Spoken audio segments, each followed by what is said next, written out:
Salut à tous! Aujourd'hui je vous retrouve pour une vidéo point lecture dont je vais vous présenter ma lecture de The Young World écrit par Chris Weitz et publié chez MSK. Et ensuite je vous parlerai de ma lecture de 13 raisons écrit par Jay Aisher publié chez Albin Michel, oui c'est ça. Et donc je l'ai lu sur ma liseuse comme vous pouvez le voir et donc je vais vous mettre une photo de la couverture tout de suite. Donc tout d'abord, je voulais remercier la maison d'édition MSK de m'avoir envoyé ce service presse pour le blog de ninank.com. J'avais été attirée directement par le résumé, puisque ici c'est marqué « Bienvenue à New York, ville en voie d'extinction ». Donc apparemment, je l'ai lu donc je sais, donc c'était l'histoire d'un virus qui détruit tout sur son passage et donc j'ai voulu me lancer dans cette lecture. Donc ici, nous allons suivre deux adolescents qui sont Jefferson et Donna, qui sont deux amis qui font partie de la même tribu. Et donc très vite, nous allons les suivre dans leurs aventures puisqu'ils décident de traverser la ville pour comprendre l'origine du virus et pourquoi pas trouver un remède. Donc dès le début de ce roman, j'étais prise en haleine parce que un de mes défauts principal, c'est la curiosité. Donc j'avais envie de savoir pourquoi ce virus il existe, pourquoi il tue tout le monde sur son passage à part les adolescents, d'où il vient, est-ce qu'il y a un remède qui est possible. Et c'est vraiment un des points positifs du roman. Un des points négatifs de ce roman, c'est que j'ai trouvé le début très ouais, j'exagère un peu, mais bon, très long. Voilà, peut-être que pour ceux qui l'ont lu, ils n'ont pas eu ce ressentiment, mais voilà, moi c'est vraiment le ressentiment que j'ai eu dès le début. J'avais tendance à lire un ou deux chapitres et j'en avais marre, donc je le posais, etc. Bon, après j'ai été piquée par la curiosité, j'avais envie d'avoir des réponses, donc j'ai continué ma lecture petit à petit. Mais voilà, quand on commence un nouveau livre, une nouvelle lecture, le fait de s'ennuyer dès le début, c'est pas forcément agréable pour le lecteur. Et c'est vraiment le reproche que je pourrais faire à ce livre. Après, je comprends que l'auteur a eu besoin de temps pour expliquer un peu le contexte de son histoire, etc. Mais pour moi, ça l'a pas fait du tout. Euh, ouais, voilà quoi. Je veux dire, je comprends que ça peut être décourageant pour certains lecteurs. Je pense que si voilà, j'avais pas été piquée par la curiosité, j'aurais peut-être abandonné la lecture parce qu'au bout de 50 pages, voire 50, voire 70 pages, j'ai envie de dire même, quand on n'est pas pris par l'histoire, c'est difficile de continuer. On se dit mais jusqu'à où ça va nous mener comme ça. Mais bon, j'ai continué et je regrette pas d'avoir continué.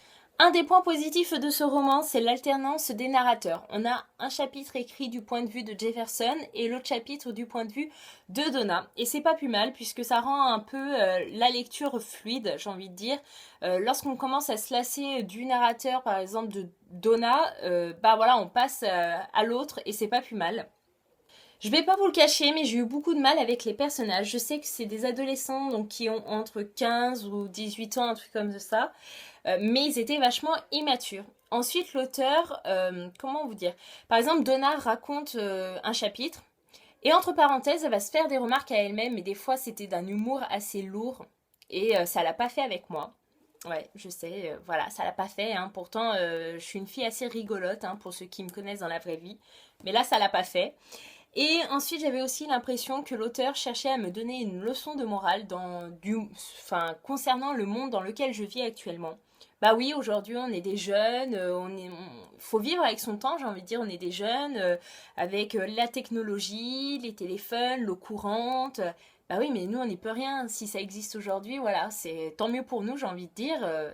Mais voilà, j'ai eu ce sentiment-là, donc peut-être que ça ne l'a pas fait pour tous les lecteurs, mais voilà, c'était un peu le sentiment que j'avais des fois quand il parlait des technologies, etc. Enfin, oui, bah voilà, on a la chance de vivre avec, ben pourquoi s'en priver, j'ai envie de vous dire.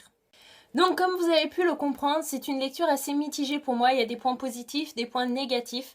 Cependant, c'est une lecture assez agréable au final, malgré un début très difficile. Mais voilà, il y a une fin assez costaud, j'ai envie de dire, hein. Il y a un retournement de situation concernant un personnage et voilà, je m'y attendais pas, donc j'ai été surprise par l'auteur. Et on va dire que l'auteur a rempli son rôle, hein, puisque l'idée de base est très originale. Il a réussi à faire une fin qui m'a plu, hein, qui m'a un peu secouée, j'ai envie de dire. Et puis il a réussi à piquer ma curiosité qui a fait que j'ai continué ma lecture. Donc voilà, apparemment il y a un tome 2 qui va sortir et donc je serai ravie de lire le tome 2 pour avoir les réponses qui me manquent. Et du coup, je lui ai mis 12 sur 20. Donc maintenant, on va continuer avec ma lecture de 13 raisons écrite par Jay Asher. Donc la dernière fois que je vous l'ai présenté en book haul, j'ai fait une gaffe monstrueuse. J'ai dit que c'était l'histoire d'une jeune fille qui s'appelait Clay, etc. Alors qu'en fait, voilà, c'est un garçon. Donc désolé par avance. Donc là, on va suivre Clay, qui est un jeune homme et qui va recevoir un jour un colis. Et dedans, il y a des cassettes audio. Il va commencer à les écouter et va comprendre très vite de quoi il s'agit. Ces cassettes audio ont été enregistrées par Anna, une jeune fille de son lycée qui s'est suicidée. Très vite, Anna nous dit que voilà, les personnes qui vont recevoir ces cassettes, ce n'est pas pour rien, c'est pas du hasard total, hein. C'est que ces personnes-là ont joué un rôle très spécial dans la vie d'Anna et elles ont eu un rôle aussi dans le fait que Anna a décidé de se suicider. Ces personnes-là, elles font partie des raisons pour lesquelles Anna s'est suicidée. Et donc, d'une part, ces personnes-là vont devoir écouter ce que les 12 autres personnes ont fait à Anna, mais aussi entendre ce que eux, ils ont fait et pourquoi ils sont impliqués dans le suicide d'Anna. Donc comment vous dire que voilà, l'histoire de base, voilà, elle est très originale, il fallait y penser. Et ça rend le livre totalement addictif. C'est-à-dire que voilà, moi je finissais mes chapitres, voilà. Un des points positifs aussi, c'est que chaque chapitre concerne une cassette. En fait, voilà, il y a une cassette audio, il y a je vais y arriver. Il y a la face A et il y a la face B. Et du coup, en fait, un chapitre, c'est la cassette numéro 1, face A. Deuxième chapitre, cassette numéro 1, face B. Et ça rend vraiment la lecture très fluide et très addictive. On a envie d'en savoir toujours plus sur l'histoire d'Anna. Et c'est vraiment ce qui m'a vraiment emporté, j'ai envie de dire. J'étais vraiment accro à ce livre. Voilà, j'ai envie de vous le dire, hein, mais c'est vraiment un coup de cœur de l'année 2015 pour moi. Je vais essayer de vous convaincre de le lire, mais je regrette d'avoir attendu autant de temps pour le lire et maintenant je crois que je vais le conseiller à toute personne.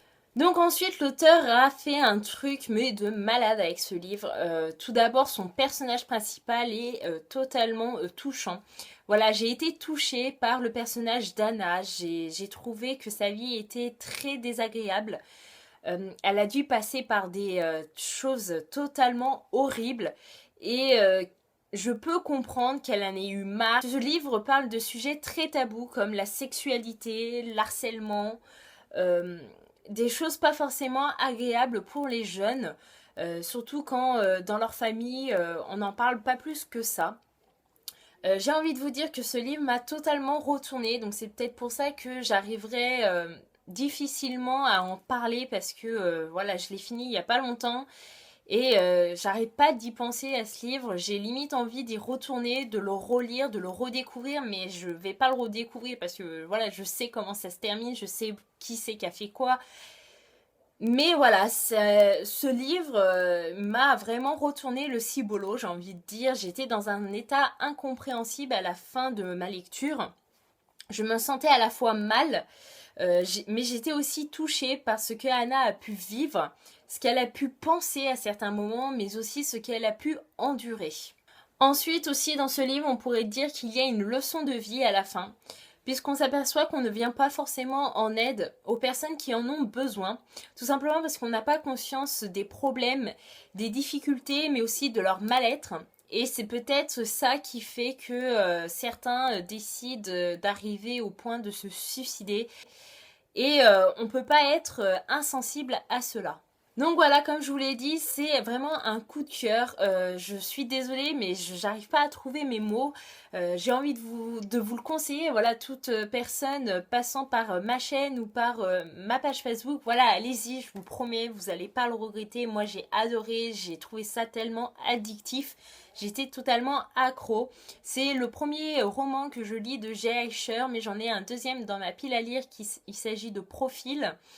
Donc ça parle de Facebook, etc. Mais j'ai vraiment hâte de découvrir cet auteur dans d'autres romans.